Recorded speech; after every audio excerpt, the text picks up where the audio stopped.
ದೇಹದಲ್ಲಿ ವಾಯು ಮತ್ತೆ ಪ್ರಾಣ ಇವುಗಳನ್ನ ಗುರುತಿಸೋದು ಹೇಗೆ, ಮತ್ತೆ ಅವುಗಳಲ್ಲಿ ವ್ಯತ್ಯಾಸ ಇದೆಯಾ?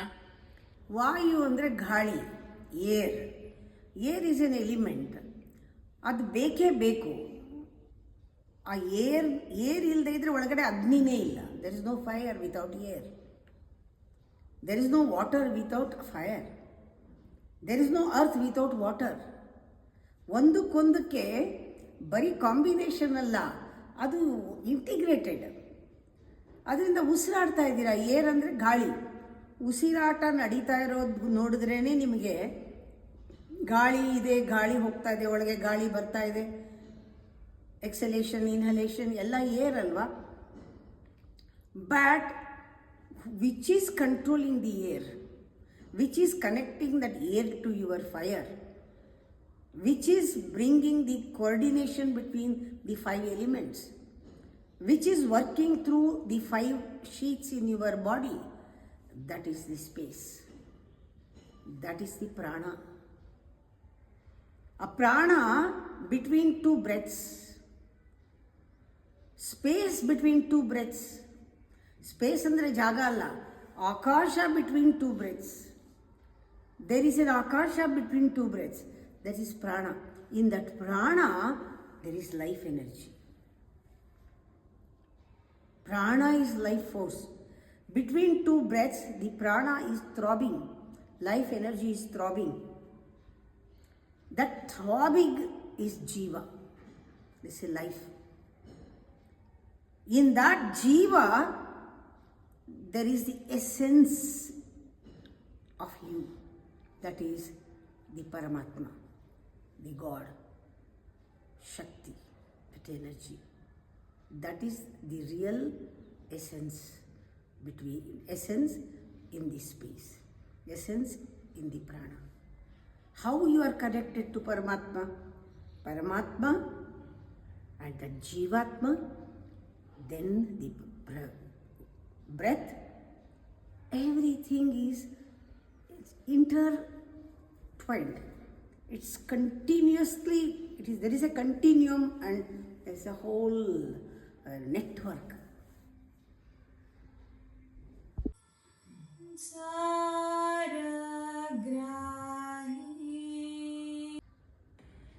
ಅಮ್ಮ, ದೇಹದ ಪ್ರವೃತ್ತಿಗಳು ಮತ್ತೆ ದೇಹದ ಇನ್ಸ್ಟಿಂಕ್ಟ್ ಬಗ್ಗೆ ಸ್ವಲ್ಪ ಹೇಳಿ ಅಮ್ಮ. Impulse and instincts, sensations are little different. You have to know that.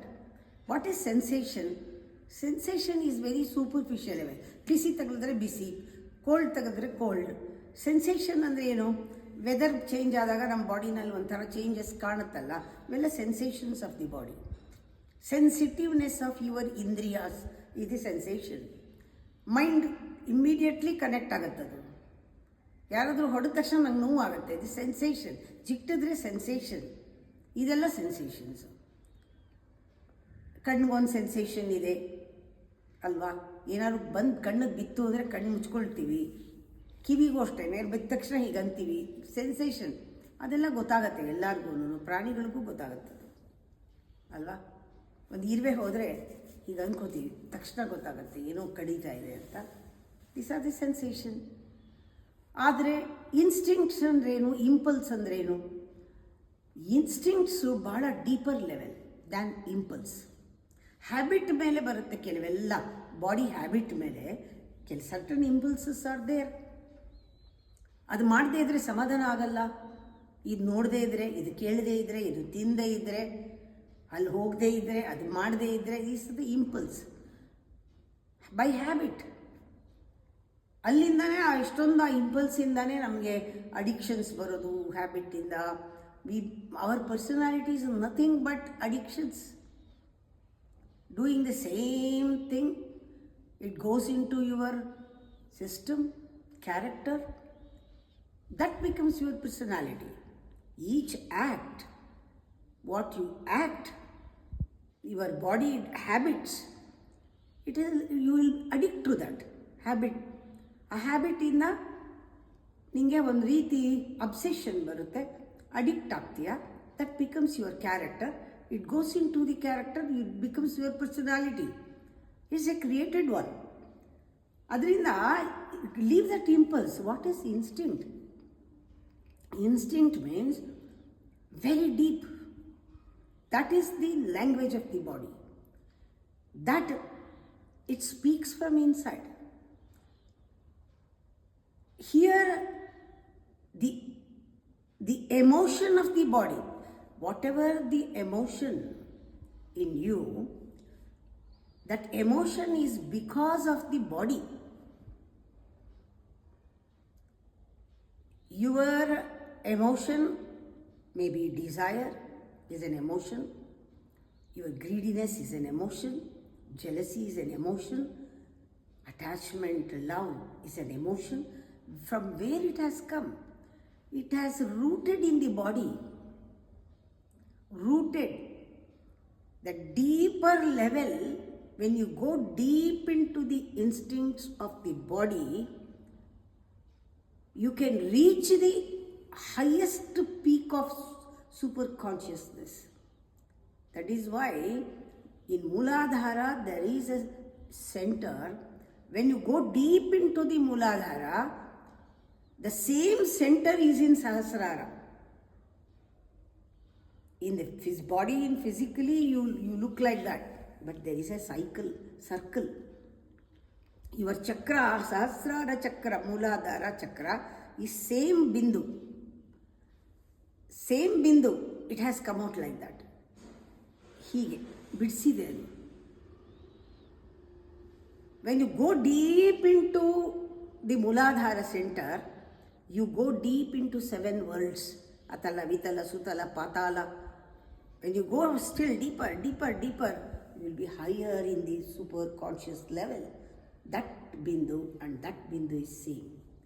Whatever comes there, it has come from up there somewhere. That is why the ocean is same. You are in between. The ocean of energy which gives you contentment, which gives you the quality of expansion and giving, the quality of that love, unbounded, unconditional, bhakti, rasa, all these full of pure bliss. That ocean is deep inside you also. You touch, when you dive into the superficial emotion of the body, you touch that level. You become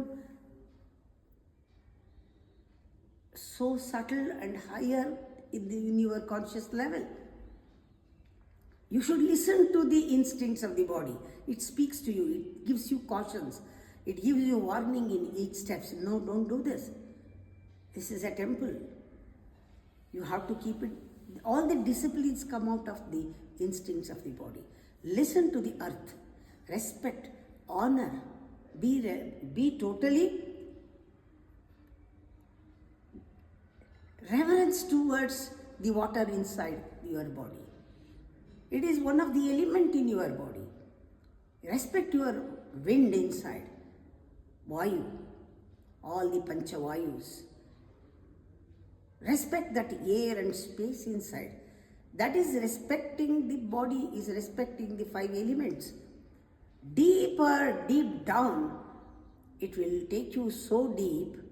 Vertically you grow so deep, you grow so high. Listening to the body is listening the sound, subtle sound and pulsation between heartbeats, between breaths. That you can connect the body deeper levels in meditation only. Connecting deeper levels is connecting the consciousness.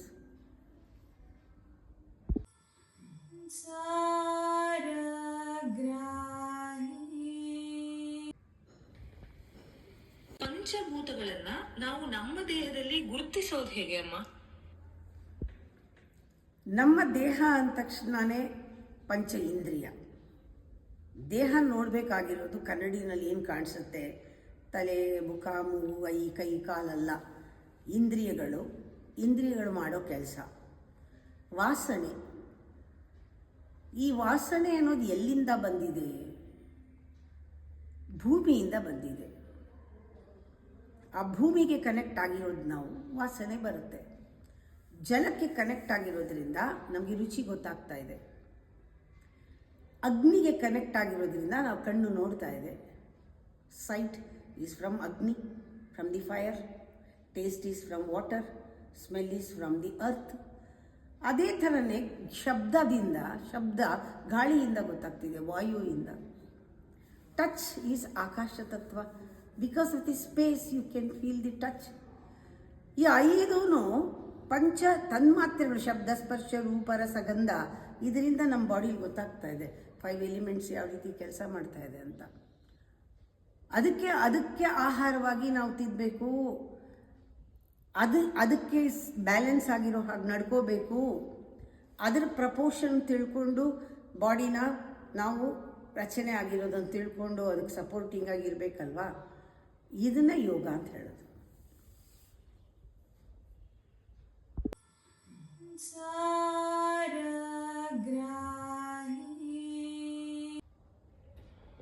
ದೇಹ ಮನಸ್ಸಿನ ಸ್ಥೂಲ ಮತ್ತು ಸೂಕ್ಷ್ಮತೆ ಬಗ್ಗೆ ಅಮ್ಮ ಸ್ವಲ್ಪ ತಿಳಿಸ್ಕೊಡ್ಬಹುದಾ? ದೇಹ ಸ್ಥೂಲ ಮತ್ತು ಸೂಕ್ಷ್ಮ ಮೊದಲು ನೋಡೋಣ, ಆಮೇಲೆ ಮನಸ್ಸಿನ ಸ್ಥೂಲ ಸೂಕ್ಷ್ಮ ನೋಡೋಣ. ನಮ್ಮ ಕಣ್ಣಿಗೆ ಏನು ಕಾಣ್ತಾ ಇದೆ ಅದನ್ನು ನಾವು ವಸ್ತು ಅಂತ ಹೇಳ್ತೀವಿ. ದೇಹನೂ ಬರೀ ನೋಡೋದಕ್ಕೆ ಒಂದು ವಸ್ತು. ಎಷ್ಟೋ ಜನ ಅದೇ ಥರ ಟ್ರೀಟ್ ಮಾಡ್ತಾರೆ. ಗ್ರಾಸ್ ಲೆವೆಲ್ನಲ್ಲಿ, ಮೆಟೀರಿಯಲ್ ವರ್ಲ್ಡ್ನಲ್ಲಿ ಮೆಟೀರಿಯಲ್ಲೇ ಪ್ರಾಮುಖ್ಯತೆಯಾಗಿ ಬದುಕೋರು. ವ್ಯಕ್ತಿ ಅಂತಲೂ ನೋಡಲ್ಲ, ಮೆಟೀರಿಯಲ್ನ ಯಾವ ರೀತಿ ಟ್ರೀಟ್ ಮಾಡ್ತಾರೋ ಆ ಥರನೇ ಟೇಬಲ್ಲು ಕುರ್ಚಿ ಇದ್ದಂಗೆ ಪಕ್ಕದಲ್ಲಿರೋರನ್ನ ಟ್ರೀಟ್ ಮಾಡ್ತಾರೆ. ವಸ್ತು ಥರ ನೋಡ್ತಾರೆ. ಸ್ವಲ್ಪ ಭಾವನೆ ಬಂದರೆ ವ್ಯಕ್ತಿ ಅಂತ ನೋಡ್ತಾರೆ. ಒಂದು ಪ್ರಾಣ ಇರೋದು, ಇದು ಪ್ರಾಣ ಇಲ್ಲದೆ ಇರೋದು, ಇದರಲ್ಲೊಂಚೂರು ಪ್ರಾಣ ಇದೆ ಅಂತ ಹೇಳಿ ಪರ್ಸನಲ್ ಲೆವೆಲ್ನಲ್ಲಿ ತನಗೂ ಪ್ರಾಣ ಇದೆ, ಇದಕ್ಕೂ ಪ್ರಾಣ ಇದೆ, ಅಲ್ಲಾಡ್ತಾ ಇದೆ, ಇದು ಮೂಮೆಂಟ್ ಇದೆ, ಪ್ರಾಣ ಅಂತ ಇರೋ ವ್ಯಕ್ತಿ ಅಂತ ನೋಡ್ತಾರೆ. ಮೆಟೀರಿಯಲ್ ಅಂತ ನೋಡಿದಾಗ ನಿನ್ನಲ್ಲಿ ಎಷ್ಟು ಸ್ಥೂಲತೆ ಇದೆ, ನಿನ್ನ ದೃಷ್ಟಿನಲ್ಲಿ ಎಷ್ಟು ಸ್ಥೂಲತೆ ಇದೆ, ನಿನ್ನ ಮನಸ್ಸು ಎಷ್ಟು ಸ್ಥೂಲವಾಗಿರೋದನ್ನು ಗ್ರಹಿಸ್ತಾ ಇದೆ, ಸ್ಥೂಲದಿಂದ ನೋಡ್ಕೊಳ್ಳಿ. ಅಷ್ಟು ಬಾಡಿ ಲೆವೆಲ್ ಆ ಥರ ಇರುತ್ತೆ. ಸ್ವಲ್ಪ ಭಾವನೆಗಳು ಬಂದಾಗ ವ್ಯಕ್ತಿ ಆಗ್ತೀಯ. Emotional world touch ಆಗ್ತೀಯ.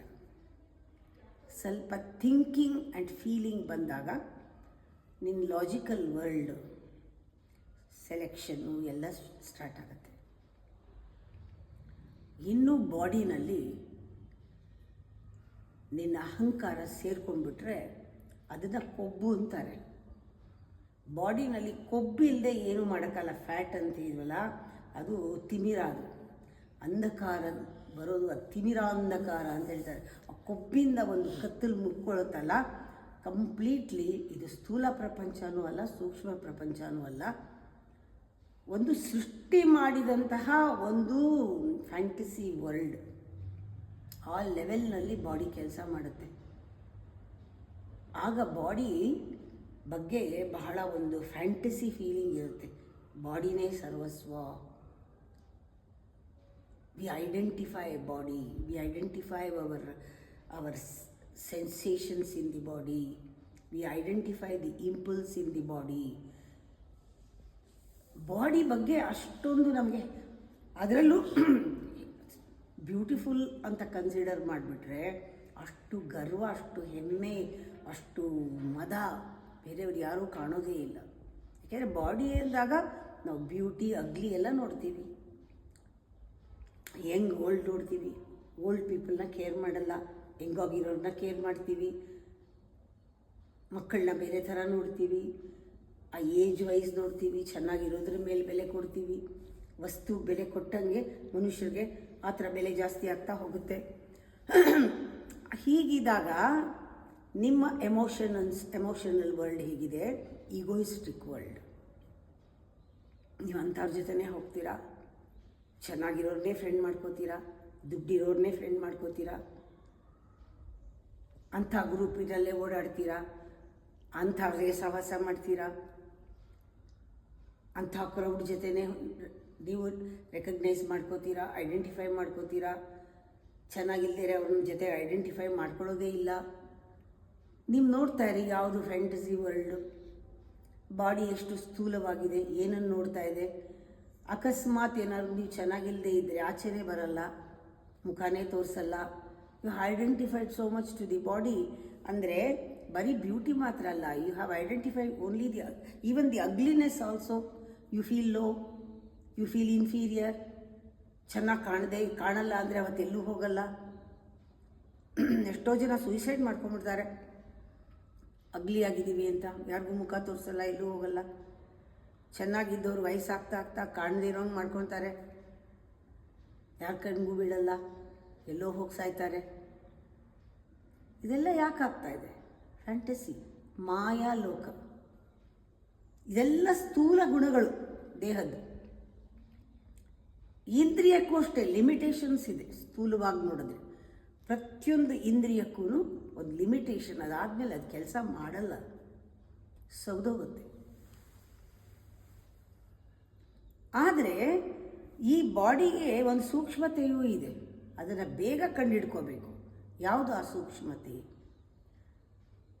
Body language, body speaks, body instincts. ಪಂಚಭೂತಗಳು ಮಾತಾಡತ್ತೆ. ಭೂಮಿ, ನೀರು, ಜಲ ಮತ್ತು ಅಗ್ನಿ, ವಾಯು, ಆಕಾಶ, ಈ ಕಾಂಬಿನೇಷನಲ್ಲಿ ಬಾಡಿ ಆಗಿರೋದು. ಅದು ನಿಮಗೇನೋ ಹೇಳುತ್ತೆ. ಅದರಲ್ಲಿ ಕೋಆರ್ಡಿನೇಷನ್ ಬರಬೇಕು. ಆ ಪಂಚ ಪ್ರಾಣಗಳಲ್ಲಿ ಕೋಆರ್ಡಿನೇಷನ್ ಬಂದರೆ ಬಾಡಿನಲ್ಲಿ 5 ಇಂದ್ರಿಯಗಳಲ್ಲಿ ಕೋಆರ್ಡಿನೇಷನ್ ಬರುತ್ತೆ. ಪಂಚ ತನ್ಮಾತ್ರೆಗಳಲ್ಲಿ ಕೋಆರ್ಡಿನೇಷನ್ ಬರುತ್ತೆ. ಶಬ್ದ, ಸ್ಪರ್ಶ, ರೂಪ, ರಸಗಂಧ. ಆ ಪಂಚೀಕರಣ ಅರ್ಥ ಆಗುತ್ತೆ, ಯಾವ ರೀತಿ ಬಾಡಿ ಆಗಿದೆ.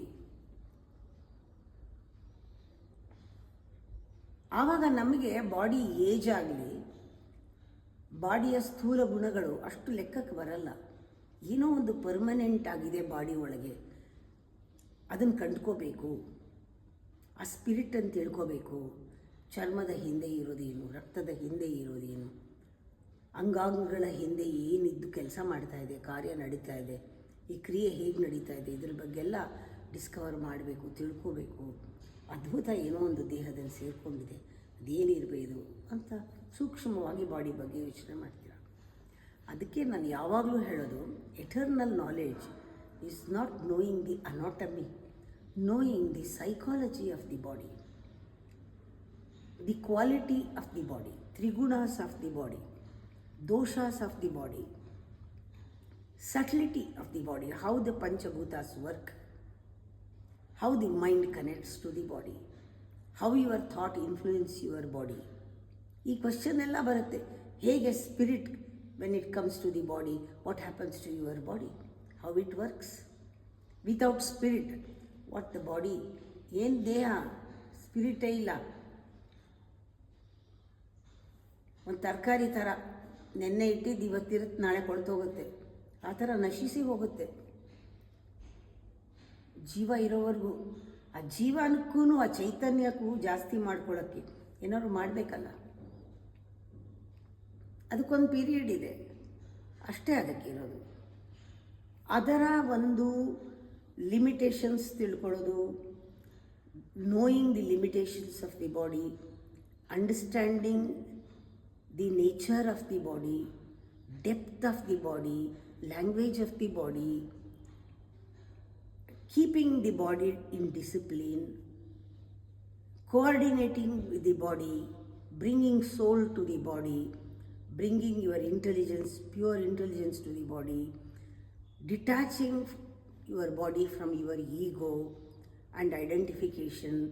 These are the things we have to understand to know the subtlety. Even the mind has gross. When it connects only to the body and the world, your mind is gross. Maybe it is unseen, but it is gross. Gross mind ಅಂದ್ರೆ ಏನು?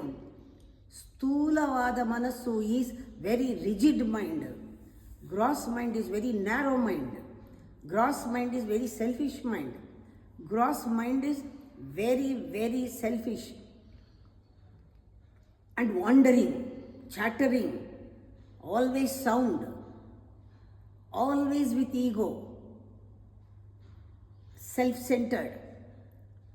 ಇದೆಲ್ಲನೂ ಕೂಡ it's again an imagination and assumptions, again your own idea about the mind. There is no such mind at all.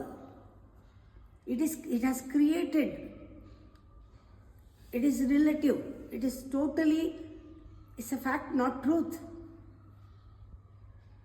ಈ ಥರ ಮೈಂಡನ್ನು ಅರ್ಥ ಮಾಡ್ಕೋಬೇಕು. But mind is again, it has subtlety. When it detaches from the body, when it attaches to the soul, the mind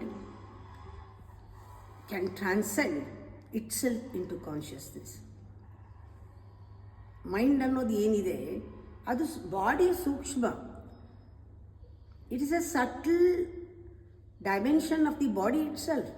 without body there is no mind. ಬಾಡಿದು ಅಲ್ಲಿ ಏನೇನಿದೆ elements, ಏನೇನಿದೆ chemicals, ಏನೇನು ಹಾರ್ಮೋನ್ಸ್ ಇದೆ, ಅದರ ಸೂಕ್ಷ್ಮ ಮೈಂಡ್. ಆ ಮೈಂಡನ್ನು ಚೆನ್ನಾಗಿ ರಿಫೈನ್ ಮಾಡಿ ಎಮೋಷನ್ಸ್ನ, ಎನರ್ಜಿನ ಚಾನಲ್ ಮಾಡಿದೆ. The same mind transcend into consciousness, pure consciousness. ಮನೋಬುದ್ಧಿ, ಅಹಂಕಾರ, ಚಿತ್ತ, ಅಂತಃಕರಣ ಅದಷ್ಟು ಮೈಂಡ್ ಲೆವೆಲಲ್ಲೇ ಬರುತ್ತೆ.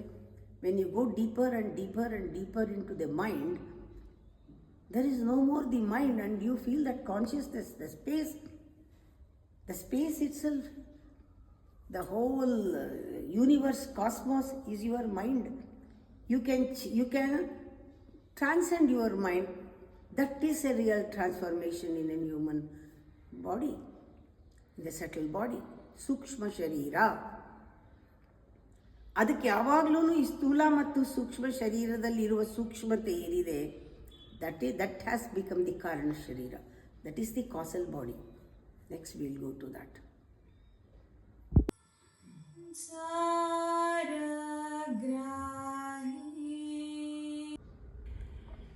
ದೇಹದ ಭಾಷೆ ಅಥವಾ ಬಾಡಿ ಲ್ಯಾಂಗ್ವೇಜ್ ಅಂತ ನಾವೇನ್ ಕರಿತೀವಿ, ಹಾಗಂದ್ರೆ ಏನು ಅಮ್ಮ? ದೇಹಕ್ಕೆ ಒಂದು ಸಹಜವಾದ ಸೂಕ್ಷ್ಮ ಭಾಷೆ ಇದೆ. ಕೆಲವು ಭಾಷೆ ನಾವೇ ಕಲಿಸಿರ್ತೀವಿ. ನಾವು ಕಲಿಸೋದು ಏನು ಅಂದರೆ ದಿ ಔಟರ್ ಡಿಸಿಪ್ಲಿನ್.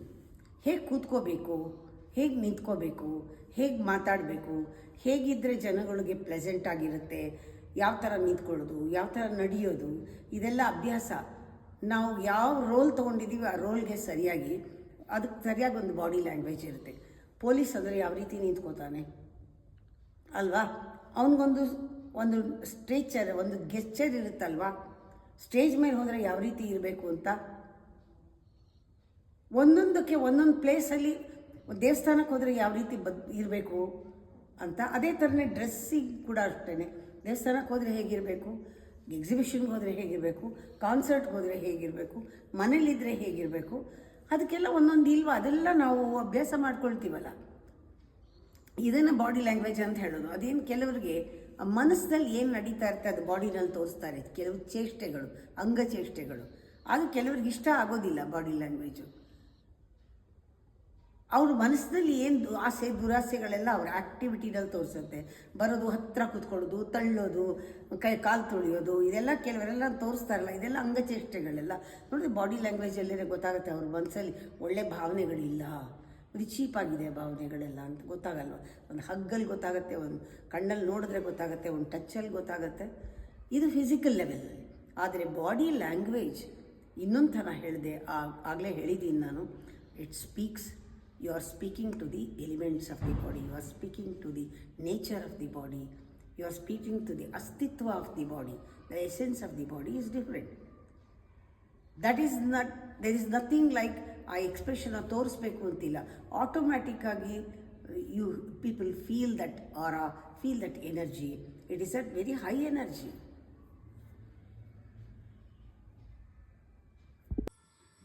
ಸಾರಗ್ರ